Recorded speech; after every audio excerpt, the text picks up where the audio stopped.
So what exactly are the current challenges, and why is there a difficulty in refunding a wrongful deduction? Dr. Ken Ashigbe joins us live on the line with some answers. Doc, thank you for your time. How is day 4 of the implementation looking like from the telco's point of view?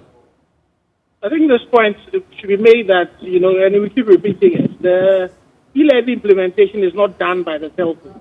It's done by the electronic money issuers, which is distinct. It's just like saying Joy News, Joy FM is distinct from Adom FM corporate-wise.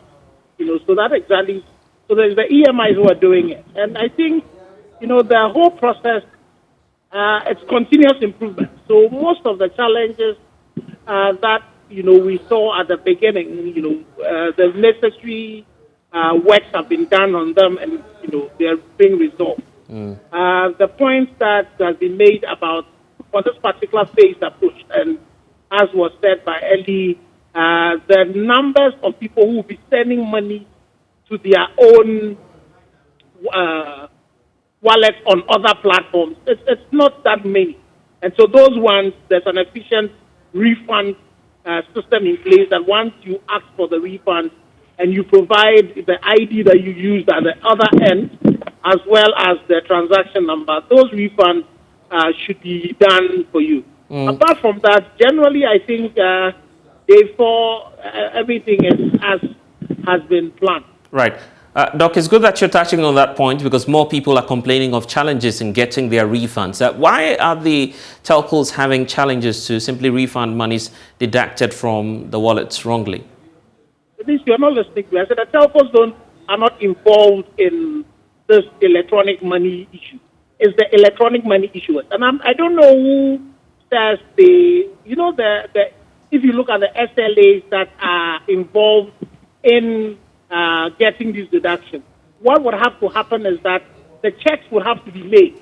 You need to bear in mind that for this particular phase, there's no visibility for the EMI to whom you send the money to see who actually is the owner of that number on the other end.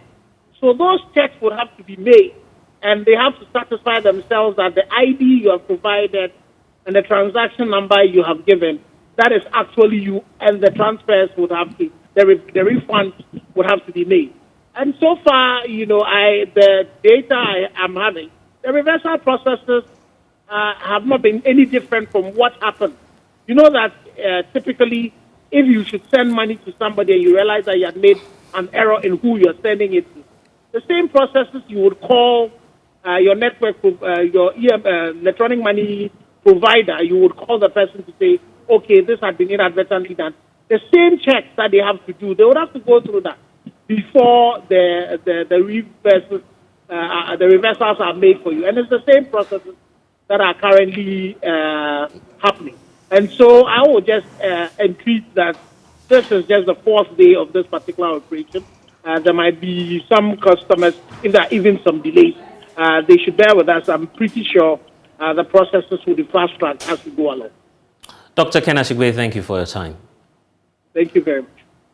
Joining me now on the phone lines as well, and also via Zoom, is Isaac Kobna-Mwako, a member of the E-Levy Technical Committee and Head of Project Unit at the Transformation Office at GRA. Thank you so much, Isaac, for your time. So, first of all, how is day 4 looking like in terms of the implementation of the E-Levy? Thank you very much. I hope you can hear me. Yes, that's loud and clear. Okay, thank you very much. Yes, day 4, things are moving on smoothly. The challenges we found on day 1, as Doctor has already told you, they were anticipated because the charging entities don't have visibility to other charging entities. Transaction will persist, and customers are supposed to report, and their refunds will be made once the system becomes a bit stable. So on day 4, for us, we think everything is moving on very smoothly. We are expecting the first payments to be made to the GRA. Already we've seen some payments coming. I believe by tomorrow we would see much more payments hitting our payment platform. I'm sure so far so good. I'm sure that you're receiving complaints different from when it started in terms of the implementation of the E-Levy. What's the GRA doing to address some of these new challenges?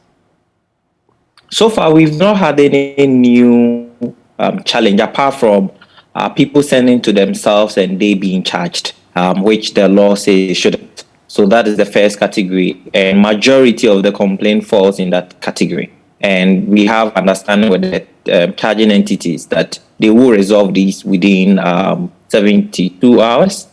We are hoping the first tranche of refunds or reversals will happen probably by close of day today. So God willing, tomorrow we will get confirmation whether they have happened or not. Isaac, I'm grateful. Thank you very much. Yeah.